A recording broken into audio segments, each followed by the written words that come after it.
മുസ്ലിം സമുദായത്തിലെ 1,70,000-ഓളം ആളുകളെ ഒരു സ്ത്രീ പറ്റിക്കുക എന്ന് പറഞ്ഞു കഴിഞ്ഞാൽ അത് നിസ്സാരമായിട്ടുള്ളൊരു കാര്യമല്ല. ഇപ്പോൾ ഇങ്ങനെ ഒരു സംഭവം ഉണ്ടായിരിക്കുകയാണ്. ഒരു സ്ത്രീയുടെ വാക്കുകൾ കേട്ടുകൊണ്ട് ഒരുപാട് ആളുകൾ പോയി. ഈ സ്ത്രീയുടെ തട്ടിപ്പിന് കൃത്യമായിട്ട് ഇരയായിരിക്കുകയാണ്. ഇവരുടെ പേര് നൊവേറ ഷെയ്ഖ് എന്നാണ്. ഇവര് തെലങ്കാന ഹൈദരാബാദിലാണ് ഇവര് താമസിക്കുന്നത്. അവിടെ കേന്ദ്രീകരിച്ചുകൊണ്ടാണ് ഇവരുടെ ഒരു പ്രവർത്തനം. പ്രധാനപ്പെട്ട പരിപാടി എന്ന് പറഞ്ഞാൽ മതപരമായിട്ടുള്ള കുറേ കാര്യങ്ങളൊക്കെ സംസാരിക്കുകയും അതുവഴി വലിയ രീതിയിൽ തന്നെ ഹീര എക്സിം ഗോൾഡ് എന്ന് പറയുന്ന ഒരു സംവിധാനത്തിലൂടെ പൂർണ്ണമായിട്ടും അതിൽ ഇൻവെസ്റ്റ് ചെയ്യിപ്പിക്കുന്ന രീതിയിലേക്കുള്ള കാര്യങ്ങളാണ് ഈ സ്ത്രീ ചെയ്തിരുന്നത്. 36% ഇതിൻ്റെ ഇരട്ടിയായി പണം കൊടുക്കുമെന്നുള്ള രീതിയിലേക്കുള്ള കാര്യങ്ങളാണ് പറഞ്ഞത്. ഏകദേശം 5,600 കോടി രൂപ തട്ടി എന്നുള്ളതാണ് ഇപ്പോൾ EDയുടെ വിവരം. ഇവരെ ഇപ്പോൾ അറസ്റ്റ് ചെയ്യുന്നതിനായിട്ടുള്ള നടപടിക്രമങ്ങൾ മുന്നോട്ട് പോവുകയാണ്. ഇപ്പോൾ മുൻകൂർ ജാമ്യത്തിന് ഇവർ കൊടുത്തിരിക്കുകയാണ്. സുപ്രീം കോടതിയിലാണ് മുൻകൂർ ജാമ്യാപേക്ഷ കൊടുത്തിരിക്കുന്നത്. നമ്മൾക്കറിയാം, നമ്മുടെ രാജ്യത്ത് തീവ്രവാദികൾക്കൊക്കെ വേണ്ടി എപ്പോഴും വാദിക്കുന്ന കപിൽ സിബൽ തന്നെയാണ് ഇത്തവണയും ഇവരുടെ ഒരു അഡ്വക്കേറ്റ് ആയിട്ട് മാറിയിരിക്കുന്നത്. സിറ്റിങ്ങിന് 10 ലക്ഷം മുതൽ 20 ലക്ഷം രൂപ വരെയാണ് ഈ വ്യക്തി ആദ്യത്തെ ഘട്ടം വാങ്ങിക്കുക എന്നുള്ള വിഷയം കൂടി നമ്മളെല്ലാവരും മനസ്സിലാക്കുക. അപ്പോൾ ഈ വക്കീലിന് കൊടുക്കാൻ സുപ്രീം കോടതിയിലെല്ലാം ഇത്രയും പണം ചെലവാക്കുന്ന ഒരു വ്യക്തിയെ സംബന്ധിച്ച് ഈ അഴിമതി നടത്തിയിട്ടില്ല അല്ലെങ്കിൽ ഇതുപോലെ തട്ടിപ്പ് നടത്തിയിട്ടില്ല എന്ന് പറഞ്ഞാൽ വിശ്വസിക്കാൻ സാധിക്കില്ല. നിരവധി പരാതികളാണ് ഇവർക്ക് നേരെ ഉണ്ടായിട്ടുള്ളത്. കേരളത്തിൽ നടക്കം ഒരുപാട് ആളുകൾ ഇവരുടെ ഈ ഒരു തട്ടിപ്പുമായി ബന്ധപ്പെട്ടുകൊണ്ട് പരാതി കൊടുത്തിട്ടുണ്ട്. അപ്പം നമ്മൾ ചിന്തിക്കുക, 5,600 കോടി രൂപയാണ് ഇവർ തട്ടിച്ചിരിക്കുന്നത്. സ്വാഭാവികമായിട്ട് ഇവർ തട്ടിക്കുന്ന ഈ ഒരു പണം ഏത് മേഖലയിലേക്കായിരിക്കാം ഒഴുകിയിരിക്കുന്നതെന്ന് നമ്മൾ ചിന്തിക്കുക. അപ്പോഴത്തെ മുസ്ലിം സമൂഹത്തിന് യഥാർത്ഥത്തിൽ ഭീഷണിയായിട്ട് വരുന്നത് ഇതുപോലെയുള്ള ആളുകളുണ്ടെങ്കിൽ അവരെ തിരിച്ചറിഞ്ഞുകൊണ്ട് യഥാർത്ഥ നമ്മുടെ ഈ രാജ്യത്തിൻ്റെ സുരക്ഷയ്ക്ക് ഭീഷണിയാകുന്ന കുറേ ആളുകളുടെ കയ്യിലേക്ക് പണം പോകുന്നത് ഇതുമെല്ലാം വഴിയാണെന്നുള്ള കൂടി മനസ്സിലാക്കി കഴിഞ്ഞാൽ ഇവിടെ കൃത്യമായിട്ട് ഭീകരവാദവും തീവ്രവാദവും അതുമായി ബന്ധപ്പെട്ടുള്ള സ്വർണ്ണക്കടത്തടക്കമുള്ള പലതരത്തിലുള്ള തട്ടിപ്പുകളും ഒരു പരിധിവരെ നിയന്ത്രിക്കാനായിട്ട് സാധിക്കും. പക്ഷെ നമ്മൾ ചിന്തിക്കുക, നമ്മുടെ നാട്ടിലുള്ള ഇസ്ലാമിക സംഘടനകൾ ഭീകരവാദത്തിനെതിരെയെല്ലാം ഏതെല്ലാം തരത്തിലാണ് അവരുടെ നിലപാടുകൾ നോക്കുമ്പോൾ അവർ ചില സമയങ്ങളിൽ പരസ്യമായിട്ട് ഇതിനൊക്കെ തള്ളിപ്പറയുന്നുണ്ടെങ്കിൽ പോലും ഇവരുടെ പ്രതിഷേധ സമരങ്ങളൊന്നും തന്നെ ഇങ്ങനെയുള്ള സമയങ്ങളിൽ അല്ലെങ്കിൽ ഇതുപോലെയുള്ള വിഷയങ്ങളുമായി ബന്ധപ്പെട്ടുകൊണ്ട് നമ്മളാരും കാണാറില്ല. അതിനെ സംബന്ധിക്കുന്ന വിഷയം പരിശോധിച്ച് കഴിഞ്ഞാൽ ഇവിടുത്തെ രാഷ്ട്രീയ പാർട്ടികൾ എല്ലാവരും തന്നെ ഒരു പരിധിവരെ ഇവിടെയുള്ള മുസ്ലിം സംഘടനകളുടെ തീരുമാനങ്ങൾ അല്ലെങ്കിൽ അവർ ഒരു വലിയ രീതിയിൽ ഒരു പ്രഷർ ചെലുത്തി കഴിഞ്ഞാൽ അതിനെതിരെ ഒന്ന് സംസാരിക്കാൻ പോലും തയ്യാറാകാതെ ഇവിടുത്തെ ഹൈന്ദവ സംഘടനകളെയും അതോടൊപ്പം തന്നെ ദേശീയവാദ രാഷ്ട്രീയ പാർട്ടിയായിട്ടുള്ള BJP അടക്കം കുറ്റം പറയാനും നിരന്തരമായിട്ട് ഇതിനെ അടിച്ചമർത്താനും ന്യൂനപക്ഷ വേട്ട പറയാനുമാണ് നിരന്തരമായിട്ട് നിൽക്കാറ്. പക്ഷേ ഇത്ര സമയമായിട്ട് ഹൈദരാബാദിലുള്ള കോൺഗ്രസിൻ്റെ നേതാക്കന്മാരോ അവിടുത്തെ മറ്റ് രാഷ്ട്രീയ പാർട്ടികളെ BJP ഒഴികെയുള്ള രാഷ്ട്രീയ പാർട്ടികളുടെ നേതാക്കന്മാരോ കാര്യമായിട്ട് ഇവർക്കെതിരെ പ്രതികരിക്കാൻ തയ്യാറായിട്ടില്ല.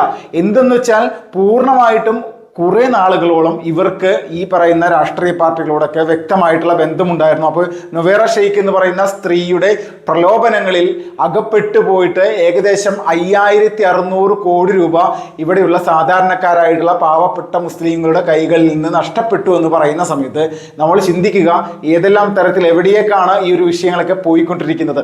നമ്മൾക്കറിയാം, നമ്മുടെ രാജ്യത്ത് സക്കീർ നായിക് എന്ന് പറയുന്ന ഒരു ഭീകരനുണ്ടായിരുന്നു. സക്കീർ നായിക്കിനെ സംബന്ധിച്ച് വലിയ തരത്തിൽ പ്രഭാഷണങ്ങൾ നടത്തി കേരളത്തിൽ വളരെ കുറവാണ് എങ്കിൽ പോലും രാജ്യത്തെ വിവിധ സ്ഥലങ്ങളിൽ മുംബൈ കേന്ദ്രീകരിച്ചുകൊണ്ടായിരുന്നു ഇയാളുടെ പ്രവർത്തനം. ഇസ്ലാമിക് റിസർച്ച് സെന്റർ എന്ന് പറയുന്ന ഒരു സംവിധാനമൊക്കെ ഉണ്ടാക്കി അതിന് ഒരുപാട് സാമ്പത്തികം അതുവഴി കൈപ്പറ്റി നിരവധി യുവാക്കളെ തീവ്രവാദ പ്രവർത്തനത്തിലേക്ക് കൊണ്ടെത്തിക്കുക എന്നുള്ളതായിരുന്നു ഇവരുടെ നയം. ഈ സക്കീർ നായിക്ക് 2014 നരേന്ദ്രമോദി സർക്കാർ അധികാരത്തിൽ വന്ന മുതൽക്ക് തന്നെ ഇവൻ എങ്ങനെയെങ്കിലും ഈ രാജ്യം കടക്കണം എന്നുള്ള ചിന്താഗതിയിൽ തന്നെ, കാരണം ഇവനിവിടെ സ്വസ്ഥമായിട്ട് നിന്ന് അവൻ്റേതായിട്ടുള്ള തീവ്രവാദ പ്രചരണ പ്രവർത്തനങ്ങൾ നടത്താൻ സാധിക്കില്ല എന്ന് കൃത്യമായിട്ട് മനസ്സിലാവും. അപ്പോൾ സക്കീർ നായിക്കിനെ പോലെയുള്ള ആളുകൾ നമ്മുടെ രാജ്യത്ത് ഈ ഒരുപാട് ആളുകളുണ്ട്. അപ്പോൾ ഇവരെ പോലെയുള്ള ആളുകൾ ജയിലിലേക്ക് പോകേണ്ടി വരുന്ന ഒരു സ്ഥിതി തന്നെയാണ് രാജ്യത്തെ ഭരണകൂടത്തിൻ്റെ കൃത്യമായിട്ടുള്ള നിലപാടുമായി ബന്ധപ്പെട്ടുകൊണ്ടുള്ളത്. വലിയൊരു തർക്കമില്ല. ഈ സക്കീർ നായിക്ക് അന്ന് ചെയ്ത പരിപാടി എന്ന് പറഞ്ഞാൽ ഇവൻ ഈ ISIS എന്ന് എന്ന് പറയുന്ന ഭീകരവാദ സംഘടനയോട് വലിയ രീതിയിലുള്ള സാമ്യമുള്ള പ്രഭാഷണങ്ങളും അതൊരു എന്താ പറയുക, അതൊരു ലോകത്തിന് ഗുണകരമാകുന്ന ഒരു സംഘടനയാണെന്നുള്ള രീതിയിലൊക്കെയാണ് ഇയാളുടെ ഒരു പ്രചരണ വിഷയമായിട്ട് പലപ്പോഴായിട്ട് ഈ ഇവിടുത്തെ ഏജൻസികളൊക്കെ പറഞ്ഞുള്ളൂ. ഇങ്ങനെയുള്ളൊരു പ്രചരണമാണ് ഇവൻ്റെ ഭാഗത്ത് നിന്ന് രഹസ്യമായിട്ടൊക്കെ നടക്കുന്നത്. അപ്പോൾ ഈ രഹസ്യമായിട്ട് ഭീകരവാദത്തെ കൃത്യമായിട്ട് സപ്പോർട്ട് ചെയ്തിരുന്ന വ്യക്തിയുടെ യഥാർത്ഥ മുഖം ഇവിടെ നമ്മുടെ രാജ്യത്തെ ഏജൻസികൾ മനസ്സിലാക്കുന്നത് ബംഗ്ലാദേശിലേക്ക് പോയ നമ്മുടെ ഇന്ത്യക്കാരായിട്ടുള്ള ആളുകളെ അവിടെ അല്ലെങ്കിൽ ടൂറിസ്റ്റുകളെ തടഞ്ഞു നിർത്തിക്കൊണ്ട് അവരെ പിടിച്ചു കൊണ്ടുപോയി തല അറുത്ത് കൊല്ലുന്ന രീതിയിലുള്ളൊരു വിഷയമുണ്ടായപ്പോൾ അതുമായി ബന്ധപ്പെട്ടുകൊണ്ട് അന്വേഷിച്ച സമയത്താണ് അന്ന് ബംഗ്ലാദേശിലെ ISISന്റെ പ്രവർത്തകരാണ് ഈ ക്രൂരകൃത്യം നടത്തിയതെങ്കിൽ അവരെ പിടിച്ച് അവരുമായി ബന്ധപ്പെട്ടുകൊണ്ട് അന്വേഷിച്ച് ചോദ്യം ചെയ്ത സമയത്താണ് NIAക്ക് ഒരു വിവരം ലഭിക്കുന്നത്. ഇവർ ഈ സക്കീർ നായിക്കിൻ്റെ പ്രഭാഷണങ്ങളിൽ വലിയ തരത്തിൽ പ്രചോദനമേറ്റുകൊണ്ടാണ് ഈ സംഘടനകൾ ചേർന്നുകൊണ്ട് ഇതുപോലെയുള്ള കൃത്യങ്ങൾ തങ്ങൾ ചെയ്തതെന്ന് അവർ തന്നെ സമ്മതിക്കുന്നു. അന്ന് ഇന്ത്യ വിട്ട് മലേഷ്യയിലേക്ക് ഓടിയതാണ് ഈ പറയുന്ന സക്കീർ നായിക്ക്. ഇപ്പോഴും മലേഷ്യയിലുണ്ട്. ഒരു വലിയ രീതിയിൽ തന്നെ ഇന്ത്യയിൽ കടക്കാൻ സാധിക്കാതെ പേടിച്ച് ഓടിയതാണ്.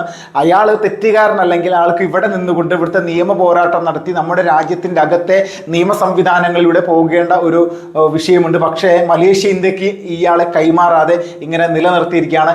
എങ്ങനെയാണെങ്കിലും നമ്മൾ ഇന്ത്യക്കാരെ സംബന്ധിച്ച് എപ്പോഴും ഇപ്പോൾ ഈ അടുത്ത കാലത്ത് കേൾക്കുന്ന അജ്ഞാതർ എന്ന് പറയുന്ന ആളുകളുണ്ട്. അവരിലാണ് ഇപ്പോൾ നമ്മുടെ ആകെ ഒരു പ്രതീക്ഷ. സക്കീർ നായിക്കിനെ അജ്ഞാതർ നേരിട്ട് കൊള്ളും എന്നുള്ള ഒരു വലിയ പ്രതീക്ഷയാണ് ഇപ്പോൾ എല്ലാവർക്കും ഉള്ളത്. അപ്പോൾ എങ്ങനെയാണെങ്കിലും ഈ നവേറ ഷെയ്ഖിനെ പോലെയുള്ള ആളുകളും സക്കീർ നായിക്കിൻ്റെ യഥാർത്ഥ പാത പിന്തുടരുന്ന ആളുകൾ തന്നെയാണ്, സംശയമില്ല. EDയുടെ അന്വേഷണ റിപ്പോർട്ടുകൾ അനുസരിച്ച് 5600 കോടി രൂപയാണ് ഇപ്പോൾ തന്നെ ഇവർ തട്ടിച്ചിട്ടുണ്ടെന്ന് മനസ്സിലാക്കുന്നത്. ഇതോടെ അപ്പുറത്തേക്ക് അന്വേഷണങ്ങളുമായി ബന്ധപ്പെട്ട് പോകുന്ന സമയത്ത് ഇതിൽ കൂടുതൽ ആളുകൾ നമ്മുടെ രാജ്യത്ത് ഈ നൊവേറ ഷെയ്ഖിനെ പോലെ ഉണ്ടാകുമെന്നും പാവപ്പെട്ട മുസ്ലിം സമുദായത്തിലെ അംഗങ്ങളെ ഇതുപോലെ തട്ടിച്ചും വെട്ടിച്ചും ഇവന്മാർ ഒരുപാട് തരത്തിലുള്ള പ്രവർത്തനങ്ങൾ ചെയ്യുന്നു, രാജ്യത്തിന് വിധ്വംസക പ്രവർത്തനങ്ങൾ ചെയ്യാൻ വേണ്ടി പ്രോത്സാഹിപ്പിക്കുന്നു.